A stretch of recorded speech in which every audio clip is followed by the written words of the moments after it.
Si vous avez un accent français en anglais, ce n'est pas votre faute. Ce n'est pas un problème de talent, ce n'est pas un problème d'intelligence, c'est un problème de muscles. Votre bouche n'a tout simplement jamais appris à faire ces mouvements parce que ces sons n'existent pas en français. On corrige ça dans les minutes qui suivent et restez jusqu'à la fin pour ne pas rater un bonus. Hello everybody, it's Coach Joe, your English coach. Aujourd'hui, on parle de prononciation, mais pas de n'importe laquelle. On parle de 6 sons anglais qui n'existent pas du tout en français et ils sont responsables de la grande majorité des problèmes d'accent chez nous, les francophones. Si vous les maîtrisez, votre anglais sonnera immédiatement plus naturel et plus crédible. Voici comment produire ces 6 sons correctement. Son numéro 1, le TH sonore. Ce son s'écrit TH et se prononce comme dans les mots the, this, that, there, they. En français, ce son n'existe pas du tout. Ce qui se passe en général, les francophones prononcent THE comme the ou comme de. Donc, this devient this. Et that devient that. Comment produire ce son correctement? Placez le bout de votre langue entre vos dents légèrement, comme ça, pas complètement dehors. Faites vibrer votre voix. Mettez votre main sur votre gorge, sentez la vibration. Soufflez doucement tout en maintenant cette vibration. Pratiquons ensemble. The, this, that, there, they, then, though, together. Répétez, sentez votre langue toucher à la fois vos dents du dessus et du dessous. C'est ce contact unique qui crée le son. Paire minimale pour vous entraîner, they comparé à they. Entendez-vous la différence? The comparé à the, même chose. Entraînez-vous avec ces paires jusqu'à entendre et produire la différence clairement. Au fait, si vous avez du mal à parler anglais, n'hésitez pas à nous contacter. Nous avons déjà aidé des milliers de francophones dans plus de 60 pays du monde à parler couramment cette langue. Cliquez sur le lien dans la description de cette vidéo et nous nous ferons le plaisir de vous aider à changer radicalement votre vie grâce à l'anglais. Son numéro 2, le TH sourd. Même position de langue entre les dents, mais sans vibration vocale cette fois. On l'entend dans think, three, thank, through, thick, thing. La différence avec le TH sourd, votre gorge ne vibre pas. C'est un souffle pur, comme s, très doux, produit avec la langue entre les dents. Erreur fréquente, les francophones prononcent think comme think ou think. Ils remplacent le TH avec un S ou un T. Ce sont des mots complètement différents. Think, penser, est différent de think, évier ou s'enfoncer, qui est différent de think, qui lui n'existe pas. Pratiquons ensemble. Think, three, thank you, through, Thursday, thousand, thin, thick. Voici quelques paires minimales. Think comparé à think, thing comparé à sing, three comparé à tree. Soufflez sans vibration, sentez l'air passer sur votre langue en contact avec les dents. Son numéro 3, le W. Le W en anglais est un son que les francophones remplacent presque toujours par un V. On remarque cela surtout chez les Indiens. On l'entend dans vatar, week, why, want, world, woman, win. Le problème, en français, nous avons le son V, mais pas le W. Résultat, wine. Vin en anglais devient vine. Vigne en anglais. Ce sont deux mots différents. I want some wine versus I see a vine. Comment produire le W correctement? Arrondissez vos lèvres comme si vous alliez siffler, ok? Comme pour dire ou en français, puis ouvrez rapidement vers la voyelle suivante. Le W est un mouvement de lèvres, pas une position statique. Pratiquons.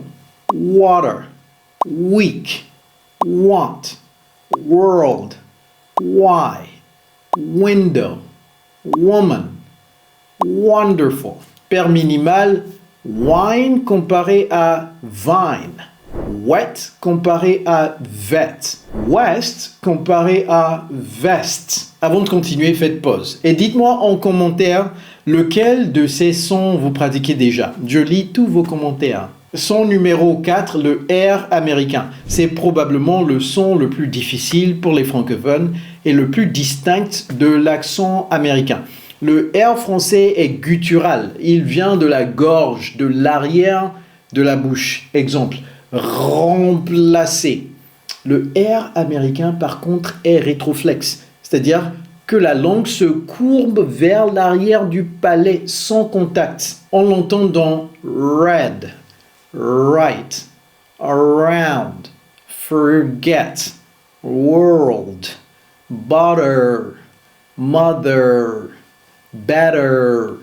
Comment le produire? Eh bien, votre langue ne touche rien. Elle se courbe légèrement vers l'arrière sans toucher le palais. Les lèvres s'arrondissent légèrement. Pensez au son ER à la fin de butter ou teacher en anglais américain. C'est exactement ce son. Astuce pratique, essayez de prononcer ok, le ER comme si vous hésitez, comme si vous dites c'est très proche du R américain. Pratiquons ensemble. Red, right, around, forget, mother, teacher, world, American, reckon. Concentrez-vous particulièrement sur le R en milieu et en fin de mots. Butter, teacher, water, better. C'est là que le R rétroflexe est le plus audible et le plus différenciateur. Son numéro 5, la voyelle A, c'est-à-dire le A ouvert. Ce son s'entend dans cat, bad, have, that, black, happy, apple. En français, nous n'avons pas ce son. Notre A est plus centré et plus fermé. D'ailleurs, je vous raconte une anecdote. Une de nos étudiantes m'a une fois dit « I love cats. I have many cats. » J'ai dit « I'm sorry. » Et elle a répété « I love cats. I have many cats. » J'ai encore secoué la tête comme si elle parlait chinois. C'est là où elle était également confuse et elle a crié « Cats, cats. Don't you know what cats is? Cats and dogs. » Dès qu'elle a dit dogs, je suis tombé presque à terre. Et j'ai dit, oh, you mean cat? Cat? Et j'ai poursuivi en lui expliquant la bonne prononciation. Donc, pour produire le A, ouvrez la bouche plus largement que pour un A en français. Ça, c'est A. Ça, c'est A. La langue descend, les mâchoires s'écartent davantage. Okay? C'est presque entre un A et un E. Comme si vous tiriez la bouche vers les côtés. Pourquoi c'est important? Bad, mauvais, et bad sonnent très différemment.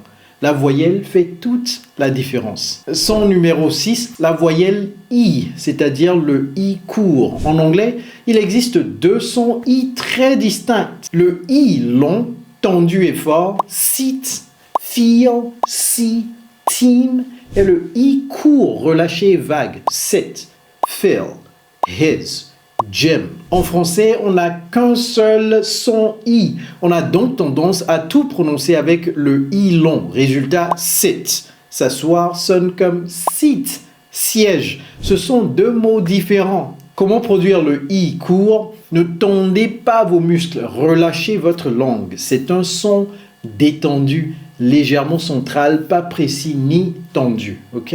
Pratiquons ensemble. Sit, seat, fill, feel, ship, sheep, bit, beat, pick, Peak. Maintenant, le bonus que je vous avais promis en début de vidéo, le son N, c'est-à-dire le N nasal de fin. Ce son s'écrit NG à la fin des mots. On l'entend dans running, thinking, working, singing, morning. Ok, running, thinking, working, singing, morning. En français, on a tendance à prononcer le NG comme un NK ou NG dur, comme working, running. C'est pas correct. En anglais, c'est un son nasal unique. La langue touche l'arrière du palais et le son sort par votre nez. Pratiquons ensemble. Running, thinking, working, morning, coming. Ce son est très fréquent car la majorité des formes progressives se terminent en ing, n'est-ce pas? Maîtrisez-le et votre anglais parlé sonnera immédiatement plus fluide. Maintenant, voici quelques conseils de pro. Premièrement, concentrez-vous sur un son à la fois pendant une semaine entière. Essayez d'intégrer le TH dans toutes vos conversations cette semaine, puis passez au W la semaine suivante. La répétition ciblée est plus efficace que de tout travailler en même temps. Alright? Deuxièmement, entraînez-vous devant un miroir. La prononciation est physique avant d'être sonore. Regardez vos lèvres, votre langue et votre mâchoire vous aident à corriger ce que vous n'entendez pas encore. Ce que vous voyez et ce que vous entendez ensemble forment votre correction. Troisièmement, utilisez la technique du shadowing, c'est-à-dire choisissez un extrait court d'une série ou d'un podcast américain. Écoutez une phrase répétée immédiatement en imitant le rythme, l'intonation et surtout les sons. Ralentissez si nécessaire avec une application. Répétez jusqu'à ce que ça sonne identique. C'est la méthode la plus efficace pour entraîner les muscles de la bouche. Récapitulons. Vous avez travaillé aujourd'hui sur 6 sons anglais absents du français. Le TH sonore, langue entre les dents avec vibration. The, this, that. Le TH sourd, langue toujours entre les dents, mais maintenant sans vibration. Think, three, thank you. Le W, lèvres arrondies qui s'ouvrent rapidement. Water, weak, want. Le R américain, langue courbée sans contact. Red, right, teacher. Le A ouvert, c'est-à-dire le A large et descendu. Cat, bad, rat. Le I court, c'est-à-dire le I relâché et détendu. Sit, fill, ship. Ces sons demandent de la pratique quotidienne. 5 minutes par jour sur chaque son change tout en quelques semaines. Croyez-moi, votre bouche apprend comme un muscle. Donnez-lui le temps et vous entendrez la différence. Dites-moi en commentaire quels sons vous allez travailler cette semaine. Et si cette vidéo vous a aidé, likez et partagez. Abonnez-vous pour du nouveau contenu chaque semaine qui vous aidera à parler anglais naturellement. Vous connaissez quelqu'un qui galère avec l'anglais? Eh bien, envoyez-lui cette leçon. Et si vous avez aimé cette vidéo, je suis sûr et certain que vous allez également kiffer celle-là. Alors, cliquez ici pour la regarder maintenant. Keep learning, keep growing, keep speaking. It's Coach Joe, your English coach. Take care.